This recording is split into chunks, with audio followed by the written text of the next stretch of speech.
सरकार बड़े बंद में थी, तो क्या कहेंगे आप? मैं ये कहना चाहती हूँ कि मैं ओसियां के मान सम्मान के लिए, ओसियां की वैभूति के लिए और ओसियां के उस वोट के सम्मान के लिए संकल्पबद्ध हूँ। और हो हल्ला करने से विकास नहीं होता है। मैं ये कहना चाहती हूँ, एक दिन में रोम नहीं बनता। हम संकल्पबद्ध हैं। हम वो हैं जिसने लोकतंत्र की गहरी नींवें जमाई हैं। पहले कपड़े नहीं पहनने देते थे, कहाँ शिक्षा थी, कहाँ पढ़ाई थी। जनता का विश्वास अर्जित किया। जनता ने ये माना कि कांग्रेस पार्टी वो पार्टी है जो आम किसान और गरीब और मजदूर की आवाज़ उठा सकती है। आज अगर बाड़ेबंदी के अंदर हम बंद थे, होटल में, मजबूरी में थे कि भाजपा लोकतंत्र के चुनी हुई सरकार, चुनी हुई विधायकों के उससे बहुमत में आई हुई सरकार को गिराने का षड्यंत्र कर रही थी। और मैं ओसियां की जनता को ये कहना चाहती हूँ कि हमने इस 1.5 साल के बहुत ही लघु और अल्प समय के अंदर विकास के सोपान छुए।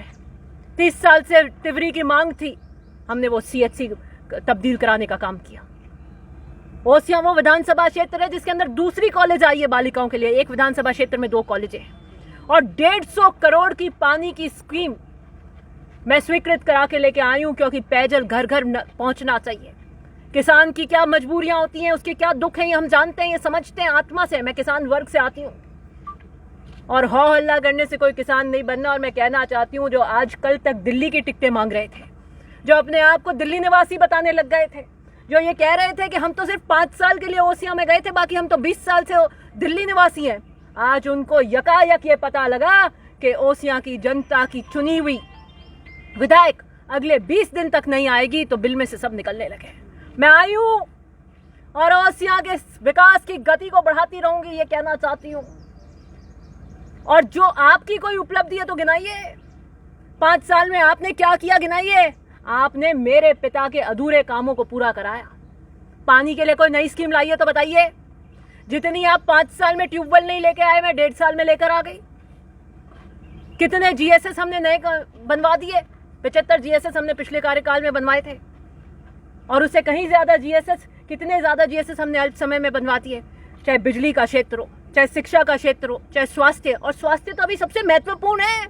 हमने तो कोरोना जैसी महामारी से पहले ही चयनित कर लिया था कि हम ओसियां के अंदर स्वास्थ्य को प्राथमिकता देंगे, जिसके अंदर हम आपकी CHC लेकर आए, ट्रॉमा स्टेबलाइजेशन यूनिट लेके आए, एक ब्लड बैंक बनाई, mother and child health care centre बनाया नया, 10 वेलनेस सेंटर दिए हमने, उपकेंद्र 2 आपको नए दिए। और किस तरीके से, क्या एक रोड मैप आपके लिए होना चाहिए। मेरे पास विजन है, मेरे पास रोड मैप है। कन्या महाविद्यालय तो लाई, मैंने कह दी, हमारे पास विजन है ओसियां के विकास के लिए। और मैं सोती नहीं हूँ, ये जिम्मेदारी जो मुझे मिली है, मैं दिन रात ओसियां के विकास के पहिए को, जनता के विश्वास की जिम्मेदारी जो मुझे मिली है, उसे करने के लिए प्रतिबद्ध रूप से चलती रहती हूँ। एक सवाल मेरा आपसे रहेगा, आप खुद किसान परिवार से संबंध रखते हैं, लेकिन पिछले करीब 13 दिन से किसान जहाँ है जो सड़कों पर खड़ा है अपनी विभिन्न मांगों को लेकर, तो उसको लेकर क्या सरकार निश्चित रूप से मेरे से किसान संघ का एक प्रतिनिधित्व मंडल, जिसमें गोवर्धन जी सियोल, रामनिवास जी जांगू, तुलसाराम जी सिवर कल शाम को करीब 8 बजे अपना ज्ञापन मुझे देकर गए थे। 833 रुपये की जो उनकी मुख्य मांग है, उसको लेकर वो मुझसे मिले थे। और मैं निश्चित रूप से अब जयपुर जाऊंगी और मुख्यमंत्री जी से इस संबंध में वार्ता करूंगी। और किसान चाहे कोई भी हो, मैं स्वयं किसान वर्ग से आती हूँ, किसान की कोई भी पीड़ा है तो निश्चित रूप से हम प्रतिनिधित्व बनकर उनकी आवाज़ बन, उनकी पैरवी करेंगे। देखिए, किसान की मांगों को लेकर किसान संघ जो भी धरना कर रहा है और उनकी जो भी पीड़ा है, निश्चित रूप से मैं बात करूँगी। लेकिन एक धरना और चल रहा है, एक लॉकडाउन के लोगों की स्वास्थ्य को ताक पर रखकर अपनी राजनीतिक रोटियां सेकने के लिए जो दिल्ली वासी यकायक ओसियां के किसान हितैषी हो गए हैं, वो तो ये सोचकर करने निकले थे कि राष्ट्रपति शासन लग गया, लो चुनाव का बिगुल बज गया। मैं तो चुनाव की डोर बजाने आती हूँ तो उसका फुसका निकल गया।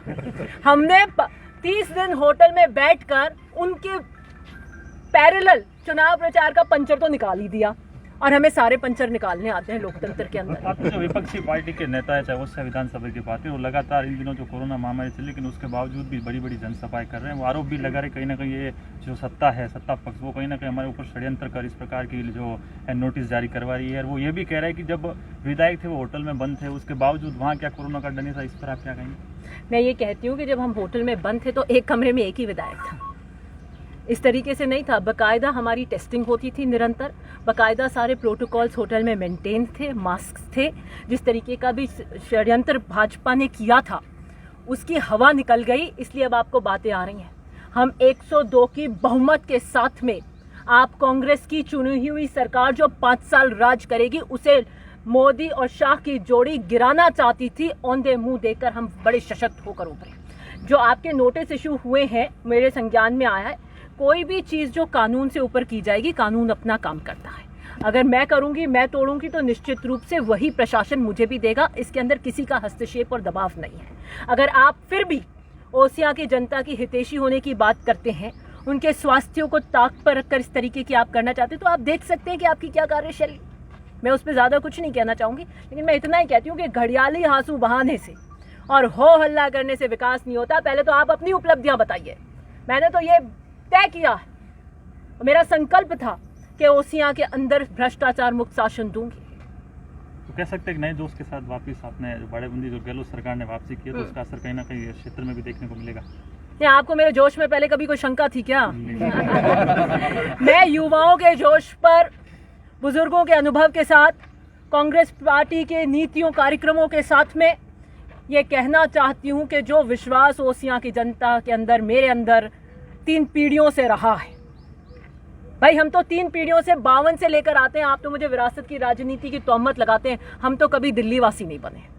मैं तो यहीं की हूँ, यहीं हूँ और अंतिम सांस तक यहीं की रहूंगी। ओसियां की हूँ, राजस्थान की हूँ, इस मिट्टी की बेटी हूँ। मैंने नहीं कहा कि मैं दिल्ली व्यवसाय करने गई थी, मैं 5 साल के लिए बनी थी। पद की लालसा मेरे परिवार को कभी नहीं रही, पद की राजनीति हमने कभी नहीं करी।